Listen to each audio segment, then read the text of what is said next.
convocado esta tarde. Antes de empezar el acto propiamente dicho, os voy a pasar unos datos que me ha enviado el coordinador provincial que trabaja en la estación meteorológica de Armilla. Me ha dicho que hay una tasa de paro del 6%,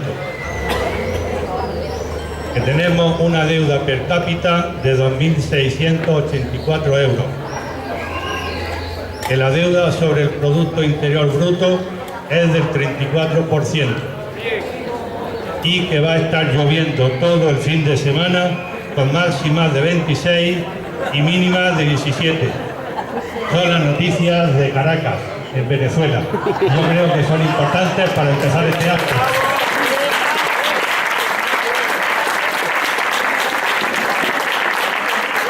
Antes de que hable el coordinador provincial, quiero trasladaros una noticia de cierta relevancia, por lo menos en este pueblo. Los andalucistas de izquierda, que lo hay, han acordado integrarse en la coalición Unidos Podemos por Andalucía, que ese es su nombre.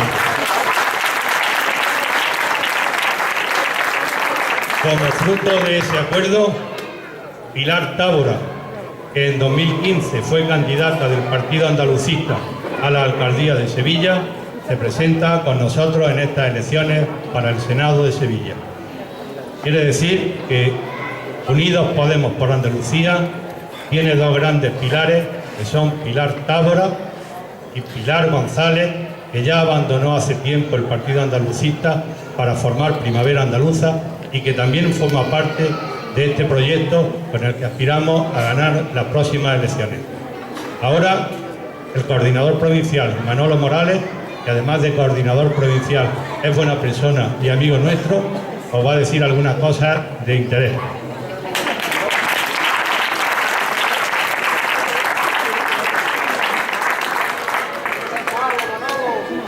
Increíble lo de los datos de Venezuela, genial, como siempre. La verdad es que al principio creía que te habías vuelto loco y luego veo que es un ataque de cordura. Un ataque de cordura es lo que nos tendría que dar a los españoles y españolas para descubrir que cuando desde los medios de comunicación de los poderosos nos intentan decir que vivimos en el paraíso y que donde gobierna la izquierda consecuente es el infierno, deberíamos darnos cuenta de que seguramente es todo lo contrario. Y cuando el portavoz del IBEX 35, metido a político, que es Albert Rivera, va a Caracas a decir que lo que hay que construir en Venezuela es lo mismo que se ha estado construyendo en España, es que su proyecto para todo el mundo, para Venezuela y también para España, es paro, precariedad, desigualdad, pobreza, desahucios, privatizaciones y pérdida de derechos y libertades. Esa es la España que algunos tienen en la cabeza.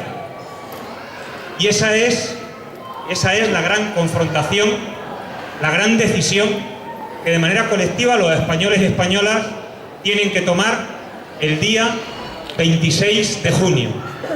Izquierda Unida nació con la vocación, con la decisión, con la carta de naturaleza de unir a la izquierda para darle una alternativa a los que no eran de izquierdas o a los que no se atrevían a ser de izquierdas.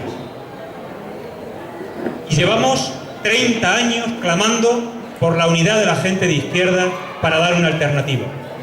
Y por fin, después de 30 años, después de unas elecciones que demostraron que esa hubiera sido la fórmula ganadora, por fin vamos a unas elecciones en las que ha sido posible construir el proyecto político para el que nació Izquierda Unida. Una coalición con un programa de mínimos de transformación social.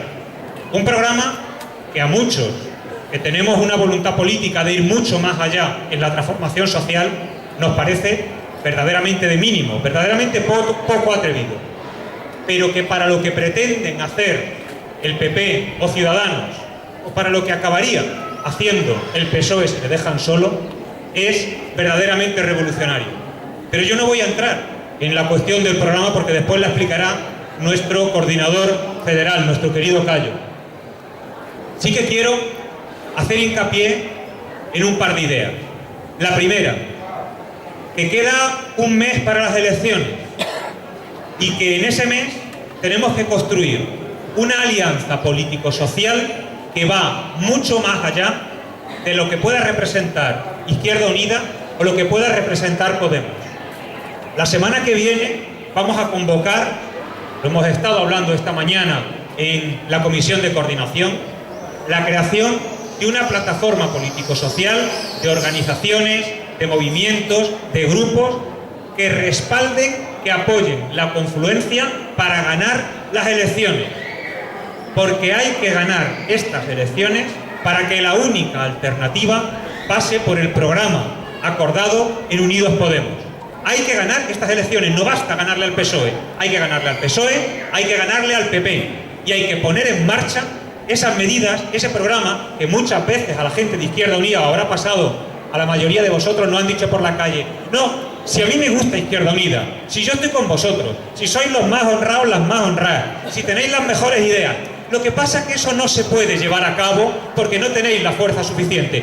Ahora podemos tener la fuerza suficiente. Este es el momento. Este es el momento de demostrar que se puede gobernar de otra manera, que hay alternativa. Y para que ese momento sea real y no se le escape al pueblo español, necesitamos toda la fuerza social de la gente que desea, que anhela, que sueña, que querría probar siquiera, aventurarse con un cambio real. Y por eso planteamos que no sean solamente los militantes, los dirigentes, los candidatos los que hagan la campaña. Queremos que asociaciones de vecinos, de mujeres, de ecologistas, de parados, de jóvenes, asociaciones culturales, se comprometan con la confluencia, sean confluencia y saquen la campaña a la calle. Que esta sea una campaña de la gente para la gente. De esa manera sí podremos construir una mayoría que cambie las cosas, una mayoría que tiene que seguir en pie el 27 de junio. Porque no sabemos con cuánta fuerza vamos a salir de las elecciones, pero sí sabemos que si esa fuerza es suficiente, lo que vamos a tener enfrente no va a ser solo a X diputados del PP, del PSOE y de Ciudadanos. Lo que vamos a tener enfrente es a todos los poderes fácticos de este país. Los diputados, esperemos que estén en la oposición, pero también a la banca, también a la patronal, también a los medios de comunicación, también a todos aquellos y aquellas que están muy a gusto con esta España realmente existente, que no es la de los datos de Caracas, es la del 30 y pico de paro, es la de la mitad de la población en la pobreza, es la de la exclusión, es la de la desigualdad y es la del empobrecimiento creciente. Necesitamos una sociedad movilizada para lo que queremos hacer a partir del 27 de junio. Si solamente nos vais a votar, no es suficiente.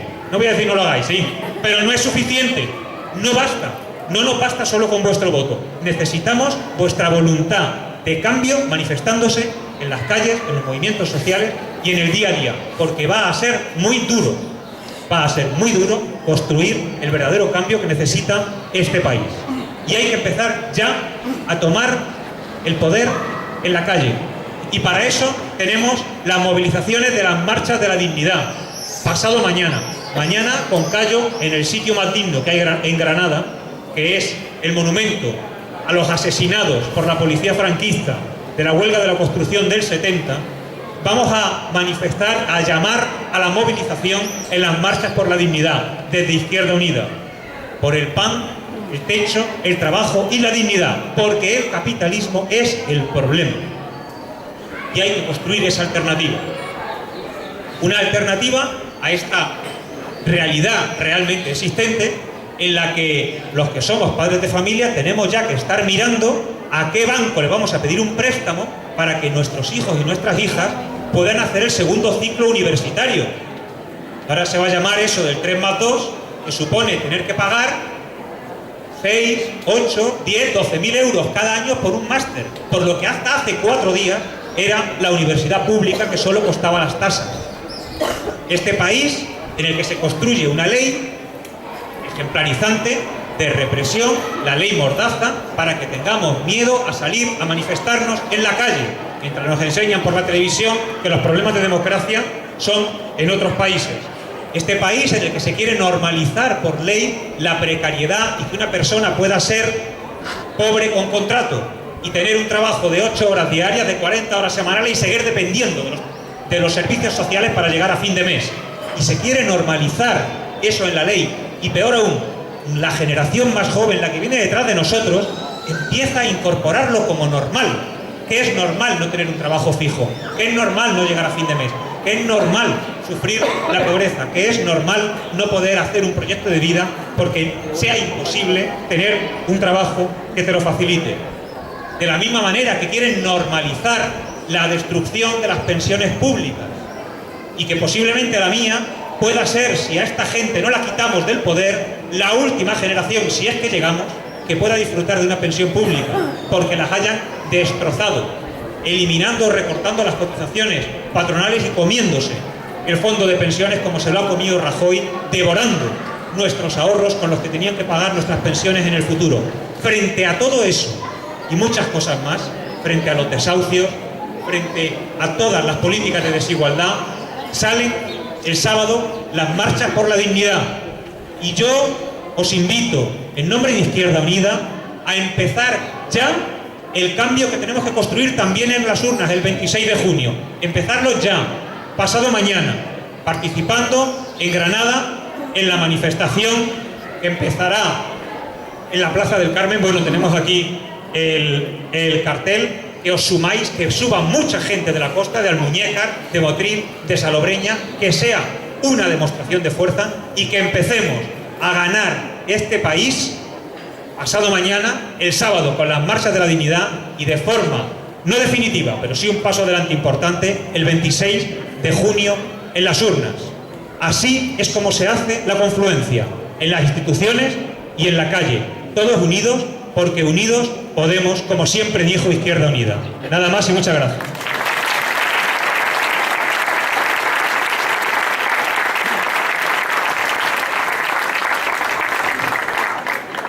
Un día como hoy, en la Plaza del Triunfo, en los Jardines del Triunfo de Granada, los enemigos de la libertad mataron de garrote vil a Mariana Pineda.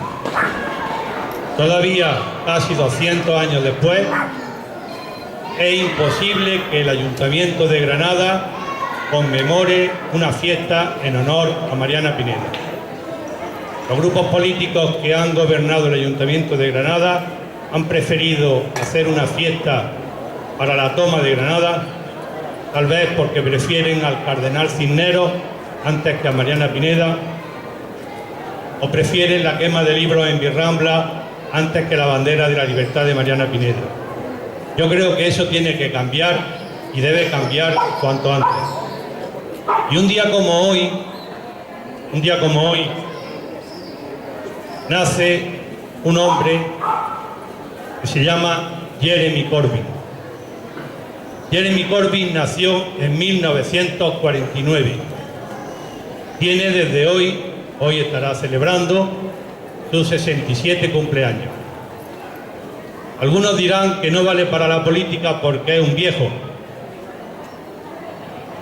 Pero lo cierto es que el laborismo inglés está revolucionado y está revolucionado gracias a Jeremy Corbyn. Porque la política no es cosa de viejos o de jóvenes, de feos o de guapos. Si fuera un problema de jóvenes y de guapos, habría que votar a Albert Rivera. Pero no es el problema. La política es un problema de valores, problema de compromiso y de honradez. Cayo Lara dejó la escuela a los 13 años. Tampoco la política es un problema de titulaciones universitarias. Cayo Lara dejó la escuela a los 13 años, como tanta gente de su generación, porque tenía que ayudar a su padre en el trabajo familiar. Su padre llevaba alfalfa y llevaba garbanzos de una parte a otra de la región, de Castilla-La Mancha, de donde son ellos. Y del camión pasó a trabajar en una ferretería y en un banco. Fue contable. Finalmente Al volver de la mili, con 23 años, se hizo agricultor. Me cuentan que cultivaba remolacha y melones en una finca arrendada. En 1987, con 35 años, fue elegido alcalde de su pueblo por mayoría absoluta. Logró 7 concejales frente a 3 del CDS, 2 de Alianza Popular y 1 del PSOE. Luego fue reelegido alcalde algunas veces más. Un alcalde que escribía en Twitter hace 3 días, un alcalde de Izquierda Unida, al que yo aprecio, escribía algo muy bonito. Decía: es verdad que los barcos están seguros en los puertos, pero los barcos se hicieron para navegar. Y hoy tenemos ese reto.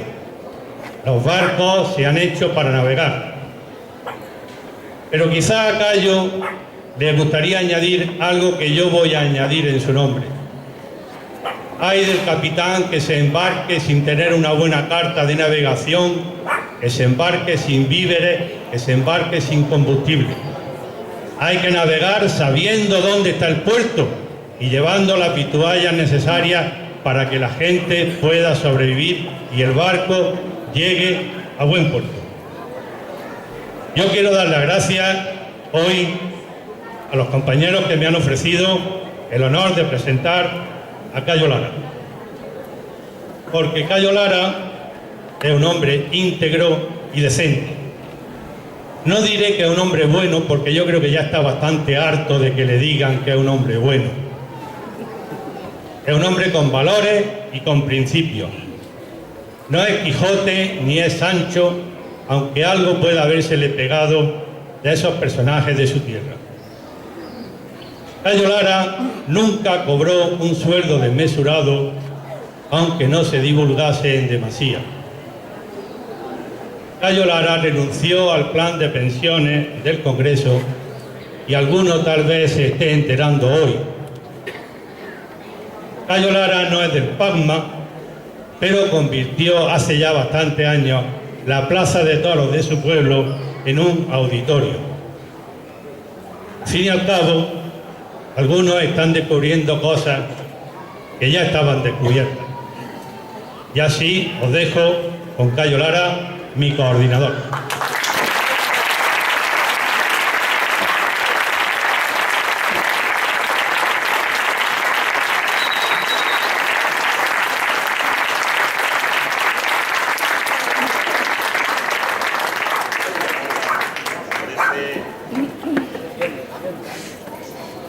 Gracias, Morgan, por ese trabajo que has hecho de investigación.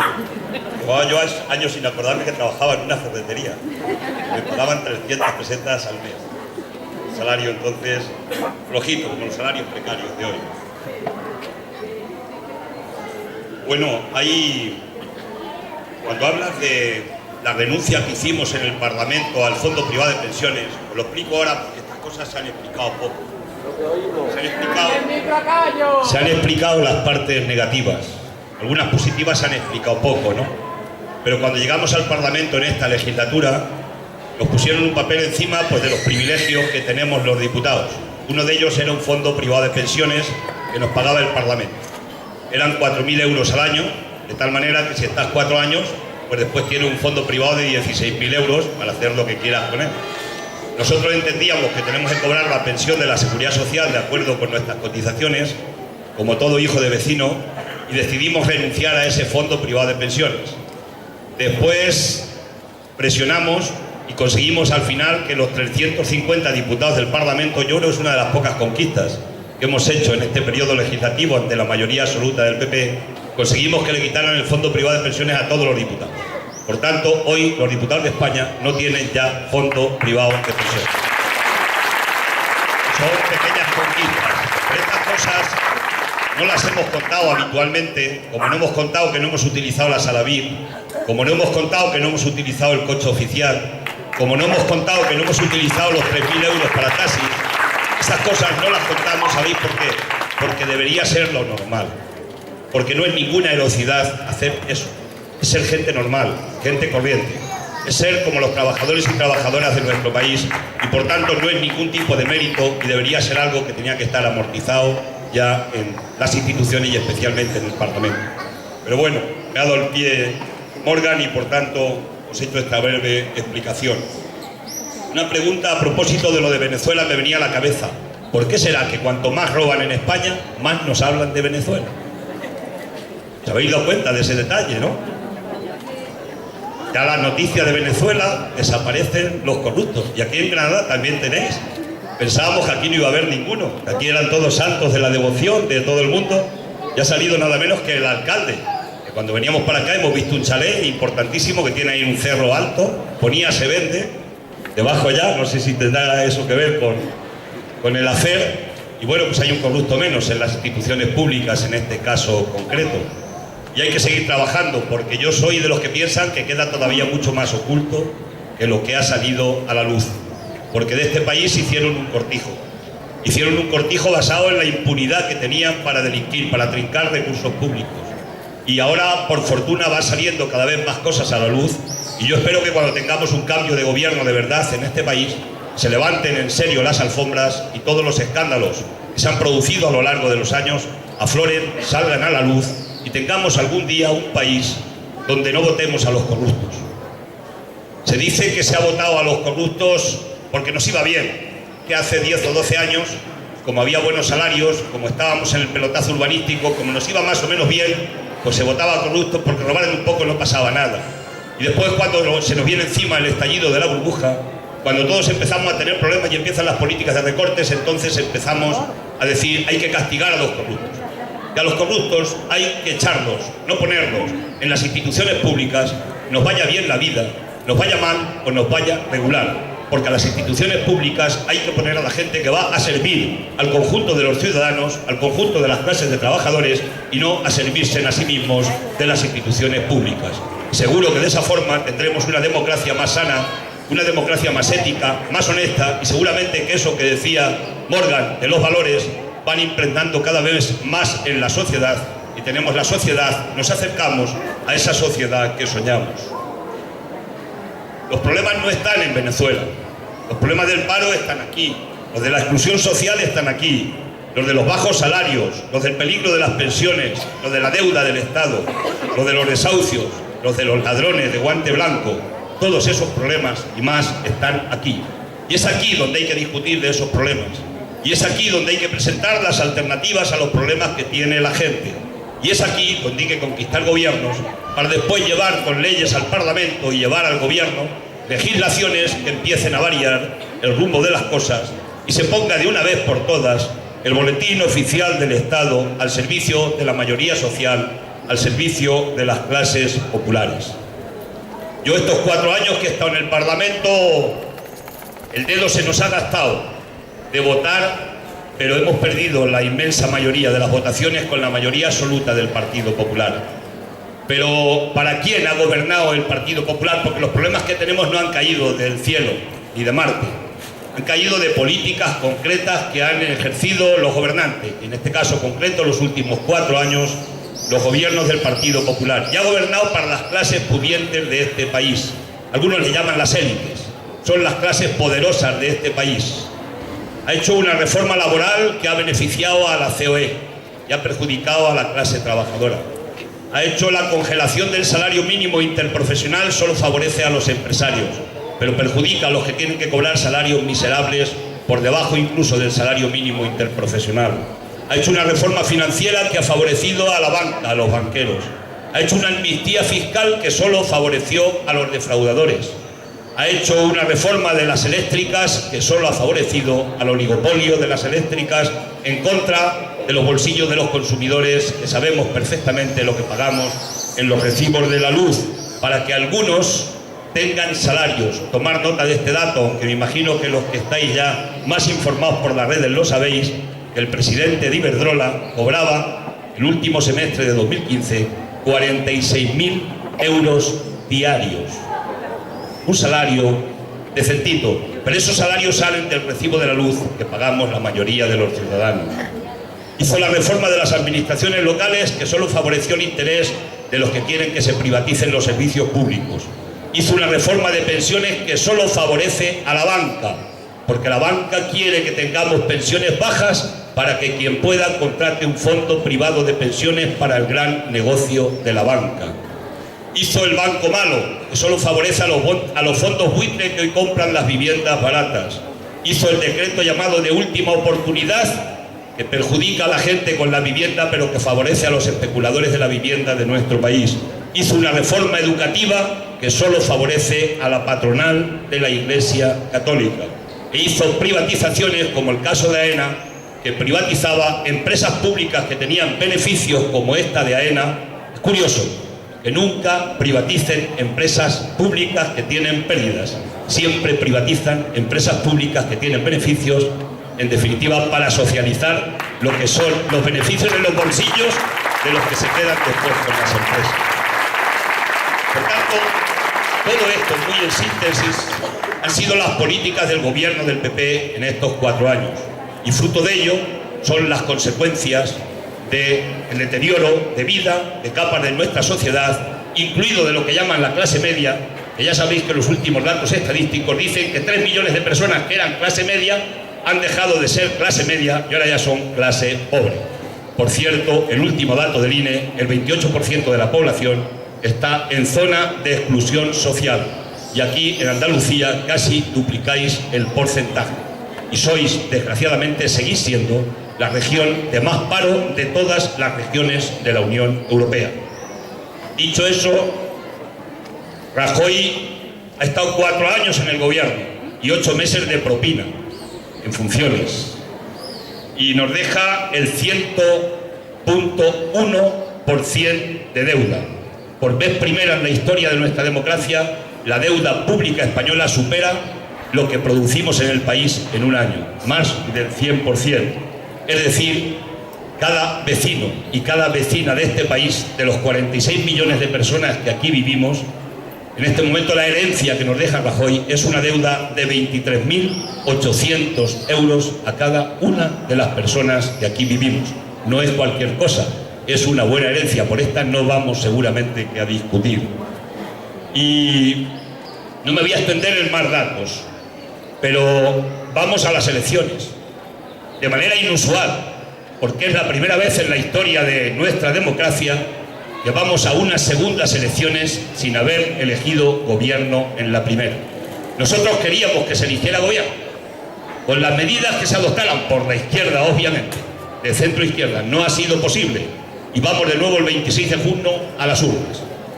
El programa que va a presentar y que vamos a presentar cada partido se supone que es el mismo o similar que el que presentábamos en las elecciones del 20 de diciembre. Las políticas han sido las mismas, las críticas serán las mismas y las alternativas seguirán siendo las mismas. Solo hay un cambio importante. Y ese cambio es un cambio que lleva mucho tiempo demandando nuestro país. Lo ha dicho Manolo en su intervención. Cuando vamos por la calle, la gente siempre nos dice lo mismo: ¿cuándo os vais a unir la izquierda? Bueno, pues yo creo que estamos en ese momento. Por vez primera en muchos años, la izquierda, que sumamos Podemos, que sumamos Izquierda Unida, que sumamos otras fuerzas políticas más pequeñas, nos hemos unido en una alianza electoral. Esto, desde nuestro punto de vista, tiene que producir un efecto multiplicador, porque aquí ya no va a haber voto inútil, ya no va a haber voto que se tire a la papelera. Todos los votos que se centren en esta formación, en esta coalición, van a tener valor electoral. Si hubiéramos ido juntos el 20 de diciembre, hubiéramos tenido, solamente con la suma de los votos, hubiéramos tenido 14 parlamentarios y parlamentarias más. Y eso significaba que junto con los del Partido Socialista podíamos haber tenido mayoría absoluta en el Congreso. Y el Partido Socialista que hubiera decidido, o pactaba con la derecha o pactaba con la izquierda, pero si pactaba con la izquierda tenía que ser con un programa de izquierdas. Yo creo que ahora tenemos la posibilidad de nuevo de que este acuerdo pueda generar ilusión en nuestro pueblo. Y ahora sí le podemos ganar la baza a la derecha política y a la derecha económica de nuestro país. Tenemos la oportunidad. La suma de los votos que tuvimos en Izquierda Unida y que tuvo Podemos y otras pequeñas fuerzas políticas son más que los que tuvo el Partido Socialista. Pero podemos acercarnos y vamos a trabajar en la campaña por intentar superar también los que tuvo el Partido Popular. Es un reto importante, pero vamos a trabajar para ello, porque tenemos la oportunidad, no es la última, yo no creo en eso de ahora nunca, pero tenemos la oportunidad de poder cambiar el curso de los acontecimientos en nuestro país. Por tanto, el acuerdo era necesario, y yo sé que puede haber reticencias al acuerdo, pero el acuerdo era necesario, y esta fuerza política que yo modestamente intento representar hoy aquí, es una fuerza que ha sido muy generosa en este acuerdo. No voy a dar más detalles, pero el acuerdo era bueno para el país y hemos apostado fuerte porque se produzca ese acuerdo. Hemos pactado 50 puntos. Nosotros tenemos un programa de 400 o 500 medidas. Podemos tiene otro programa de otras tantas, pero hemos pactado 50 puntos.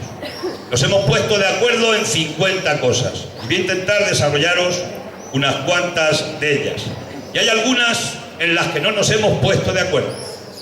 Pero en las que no nos hemos puesto de acuerdo, en el Parlamento, nuestros parlamentarios las van a seguir defendiendo cuando toque. Yo soy republicano.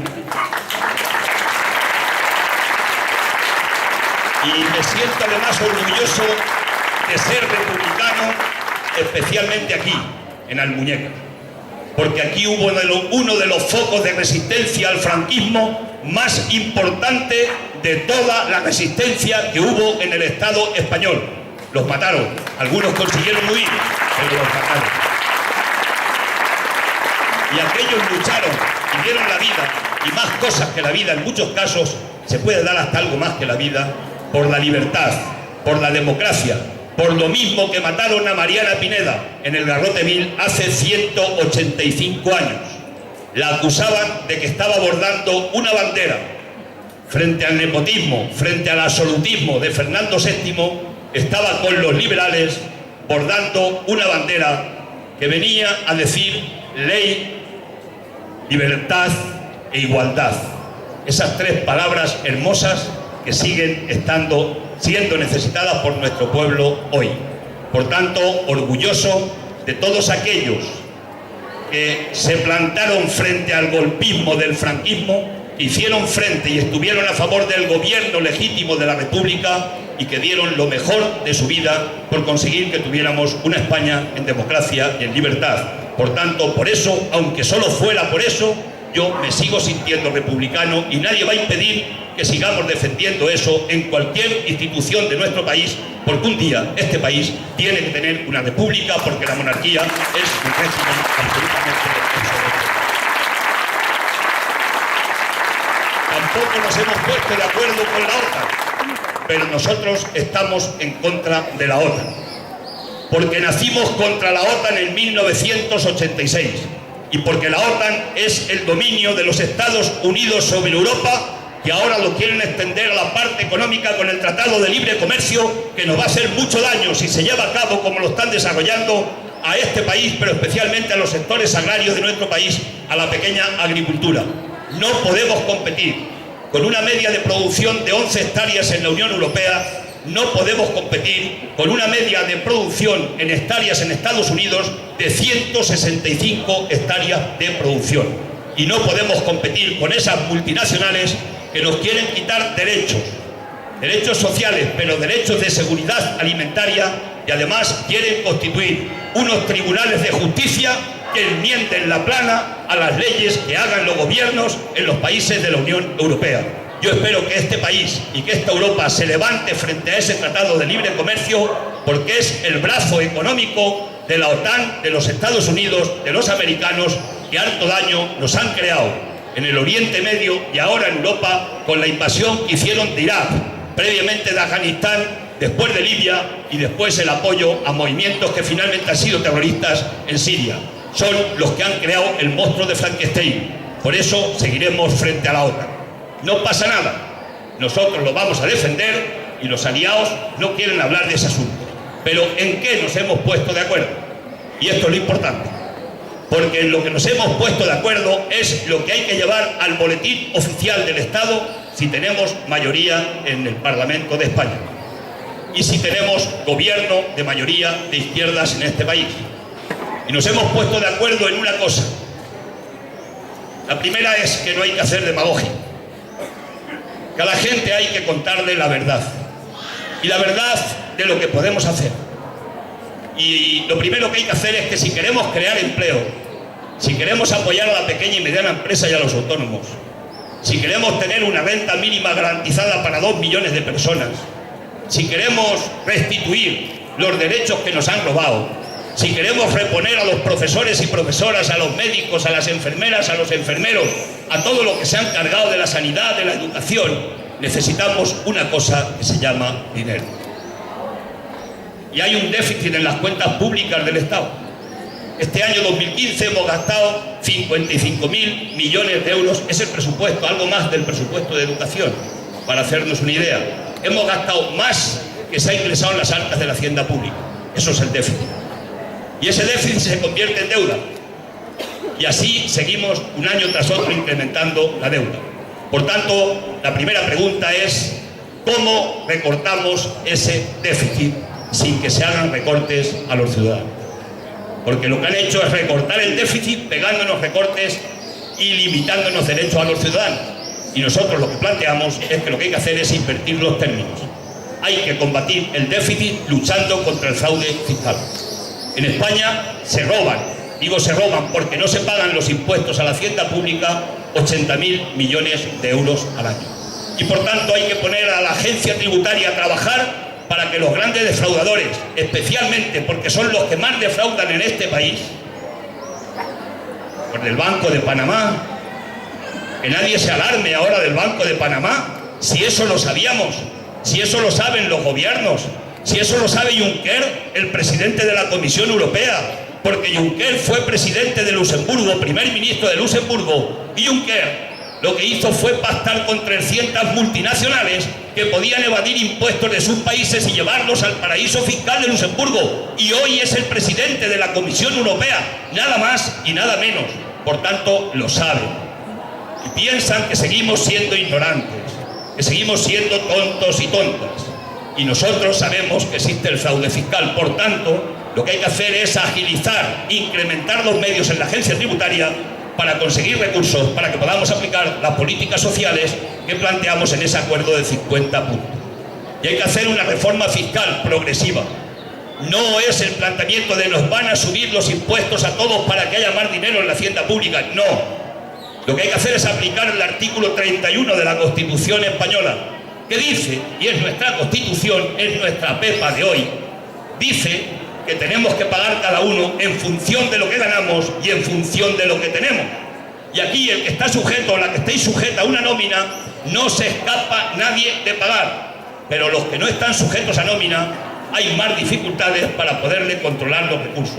Y no digamos los que hacen ingeniería fiscal, que se llevan los recursos del país y no lo pagan a la hacienda pública, que no le roban al Estado, que nos están robando a todos nosotros y nosotras. Por tanto, es el primer paquete de medidas que tenemos que aplicar en esas propuestas. La segunda es que tiene que haber una renta mínima garantizada, planteamos de 600 euros para 2 millones de personas en este país. Los sindicatos han presentado una iniciativa legislativa popular, la han presentado ayer mismo con 700.000 firmas para ir a una renta mínima garantizada. Tenemos la diferencia en el precio, pero eso cuesta 11.000 millones de euros. Y si no hay 11.000 millones de euros en la mesa, no hay renta garantizada en este país.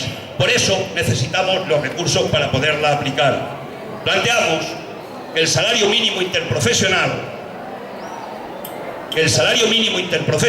se tiene que incrementar. Está en 655 euros. Y hay una pregunta.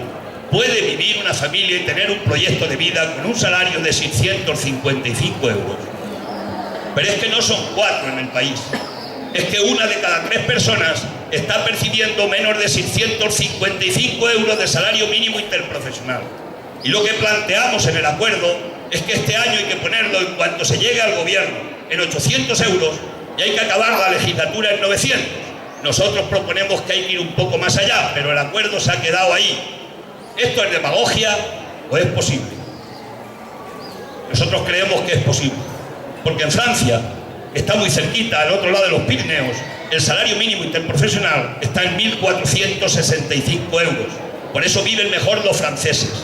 Y ahora están en la calle, en huelgas generales que le están montando al gobierno de Hollande, porque ha decidido cargarse la jornada de 35 horas, que es un símbolo de resistencia de la lucha obrera de Francia, y por eso y por otras razones está la gente en la calle.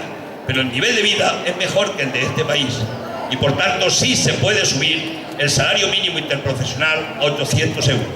Porque si no tenemos poder adquisitivo la clase trabajadora, esos señores de la tienda esa de enfrente no van a poder vender los productos porque no tenemos para comprar y se hunde la economía. Y hay que resolver la economía de este país incrementando los salarios, desde el salario mínimo a la negociación colectiva de los sindicatos con las empresas, porque si no hay buenos salarios no hay consumo, y si no hay consumo no hay movimiento de la economía, y si no hay movimiento de la economía no hay creación de empleo. Por tanto hay que empeñarnos en ese tema, y esa es una responsabilidad del gobierno, porque lo puede hacer como lo.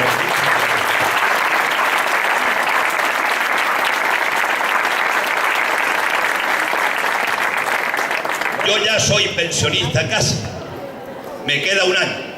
A mí ya me jodió la reforma de Zapatero 5 meses. Yo me voy a jubilar con 65 años y 5 meses, pero el que se jubile un año después que yo es un mes más. Y así cada uno hasta el 2027, donde la jubilación es a los 67 años y medio. No hay que preguntarnos muchas cosas, pero depende de la profesión o oficio que tengas en este país. Algunos y algunas, los que trabajan aquí en estos invernaderos que hemos visto por aquí, llegar a 67 años y medio con la columna doblada no es fácil, complicado. Por tanto, nosotros vamos a reivindicar los 65 años, los 35 años máximo de cotización para tener la pensión máxima y los 15 años mínimo para poder tener una pensión, porque lo que han hecho es alargar los plazos. ¿Cuál era el objetivo? El objetivo era pegarle un viaje a las pensiones de 33.000 millones de euros hasta el 2022. Por eso, cada pensionista que hoy se está jubilando tiene un recorte de pensiones con respecto a como hubiera sido las pensiones antes de la reforma.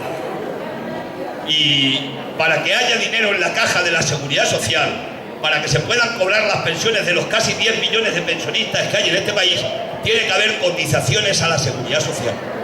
Pero si el gobierno, como ha hecho este, lo que hace son exenciones fiscales a las cotizaciones a los empresarios, a la Seguridad Social, no habrá recursos en la caja de la Seguridad Social, y por eso hay que recurrir al fondo de reserva para poder pagar el recibo de las pensiones cada mes, como está haciendo el gobierno. De 65.000 millones de euros que había en el fondo de reserva, ya se ha comido el gobierno la mitad, pero en 3 años se acaba el fondo de reserva y a partir de ahí no hay dinero suficiente para pagar las pensiones y hay que recurrir a la vía de los impuestos. Por tanto, ojo en este tema. Va a ser uno de los grandes debates de estos 4 años que vienen, el debate de las pensiones en nuestro país.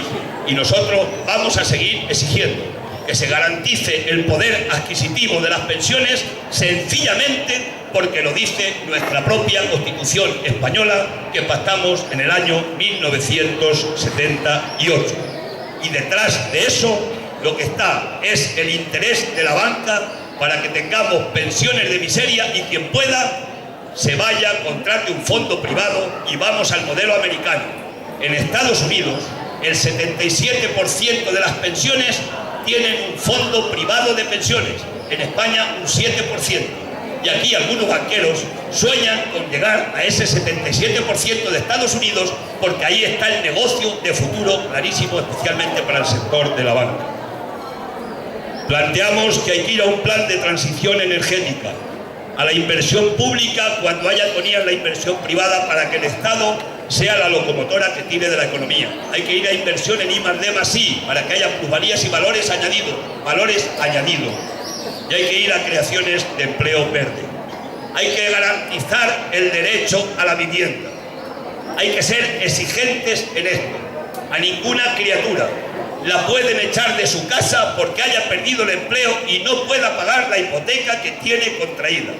Y en eso hay que ser duros. La ley andaluza que se hizo de la vivienda cuando nosotros estábamos en el gobierno en Andalucía Era una ley que expropiaba por 3 años el uso de la vivienda a los bancos para que no echaran a ninguna criatura de su casa.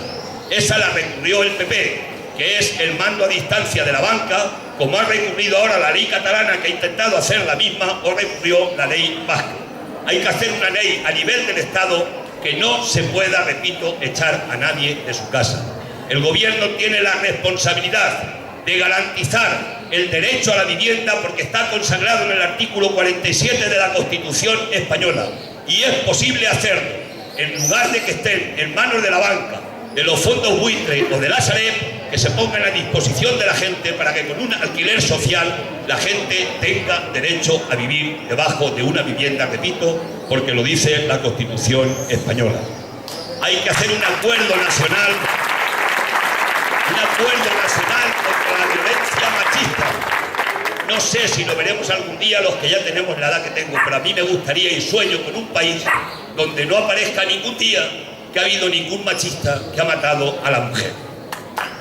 Y espero y hay que luchar por ello, porque la igualdad no es una palabra vacía que se pone negro sobre blanco. Yo sé que tenemos una cultura enraizada que viene de muy lejos. Yo sé aquella frase pseudo religiosa que decía la maté porque era mía. Yo sé aquello de la costilla de Adán, ni siquiera se la hizo igual que al hombre, venía de la costilla. Yo sé todas esas cosas, pero eso hay que erradicarlo de nuestra sociedad. Y la mujer tiene que situarse en plena igualdad absoluta como nos situamos los hombres con respecto a la mujer. Y eso es un elemento cultural, un elemento de educación fundamentalmente de nuestros hijos y nuestras hijas.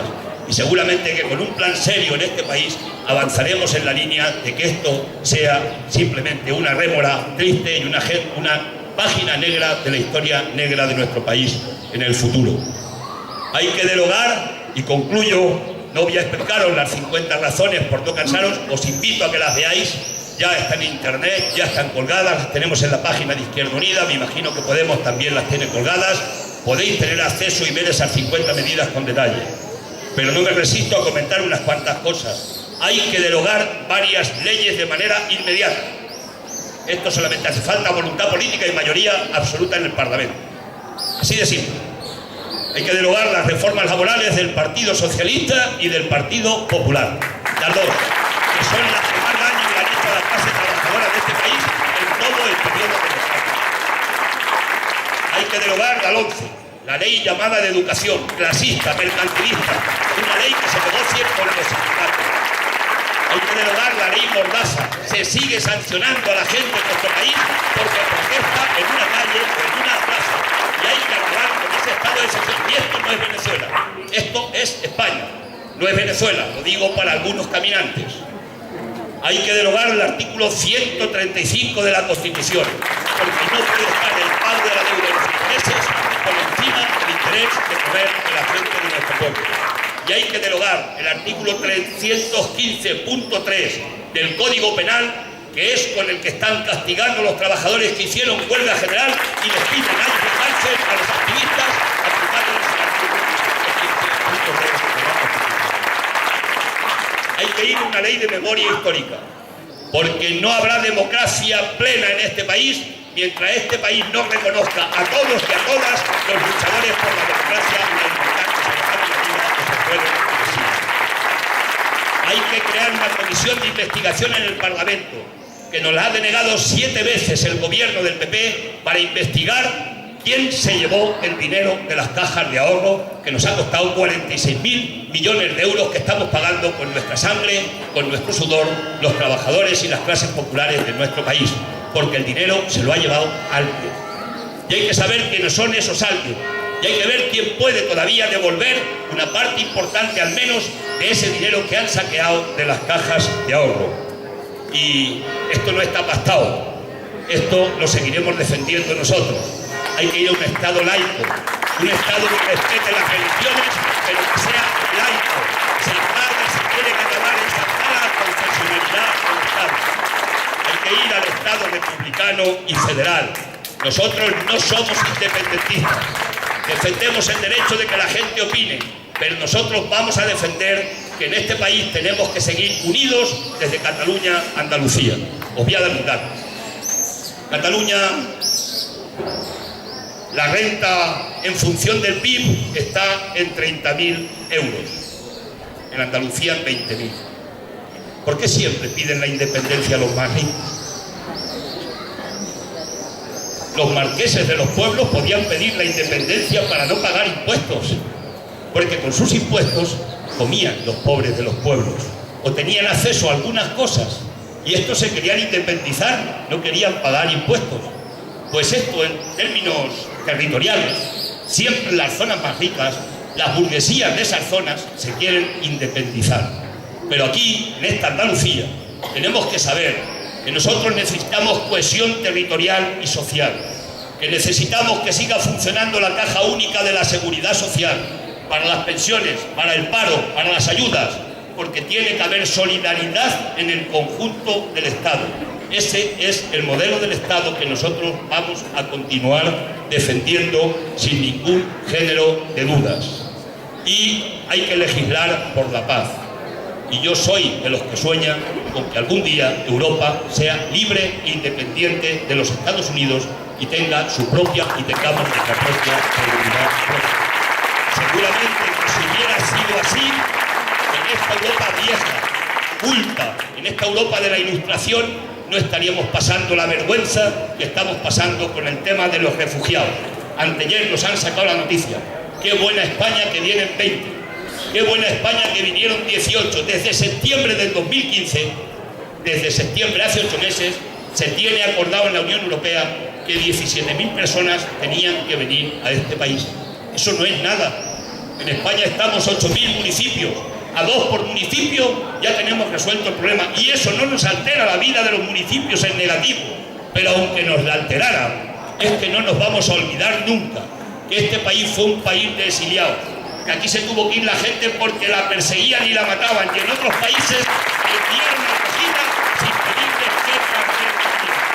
Y eso no lo podemos olvidar, especialmente la izquierda y los demócratas de nuestro país.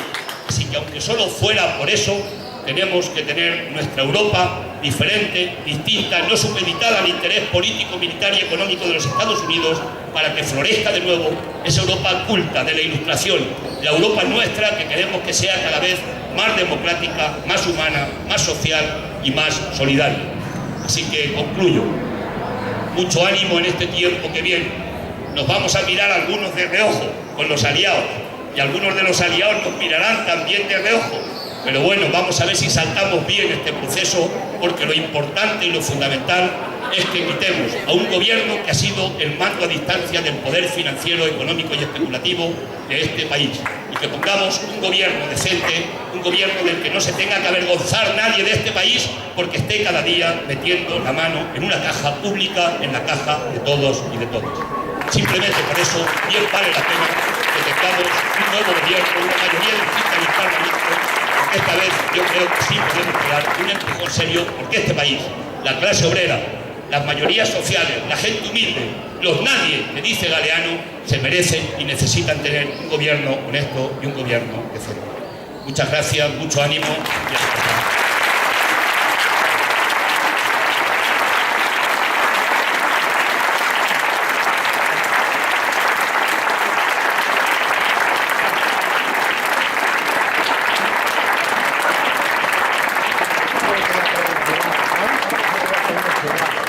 Bueno, la Asamblea Local de Almuñécar habíamos pensado regalarle a Cayo una caja de 300 kilos de chirimoyos, aguacate, mango, guayaba, etcétera, y nos dijeron, tío, que no tiene coche, que vienen 3, no sé, tan malvados.